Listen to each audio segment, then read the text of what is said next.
గురుగారు, వృషభ రాశి వారికి ఈ వారం ఏ విధంగా ఉండబోతోంది? వృషభ రాశి వారికి 5 గ్రహాలు యోగిస్తున్నాయి.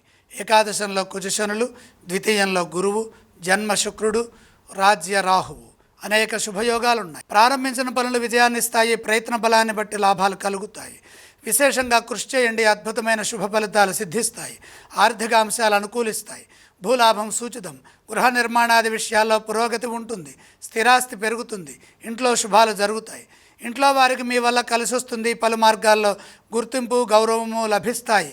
మీ వల్ల కొందరికి మేలు జరుగుతుంది. ఉపకార బుద్ధితో ముందుకు సాగండి. భవిష్యత్తు బంగారమయం అవుతుంది.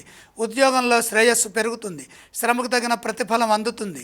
నూతన ప్రయత్నాలు ఫలించాలంటే విశ్వాసాన్ని రెట్టింపు చేయండి. సాధన ఎంత గొప్పగా ఉంటే ఫలితం అంత బ్రహ్మాండంగా ఉంటుందని గమనించండి.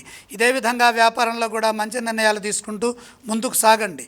ఎట్టి పరిస్థితుల్లో చంచలత్వానికి గురి కావద్దు. ఉత్సాహంగా ఉండటం ద్వారా వినోదభరితంగా కాలం ఆనందాన్ని ప్రసాదిస్తుంది. ఈ రాశి వారు ఏ స్తోత్రాలను పఠించాలి? వృషభ రాశి వారికి కాలం సహకరిస్తోంది కాబట్టి మహాలక్ష్మి మంత్రాన్ని స్మరించడం ఉత్తమం. ఈ రాశి వారు ఏ ఆలయాలను సందర్శిస్తే శుభ ఫలితాలు కలుగుతాయి? లక్ష్మీ దర్శనం శ్రేయస్సుని పెంచుతుంది. ఈ రాశి వారు ఏ దానాలు చేస్తే మంచిదంటారు? దానాలతో పని లేదు.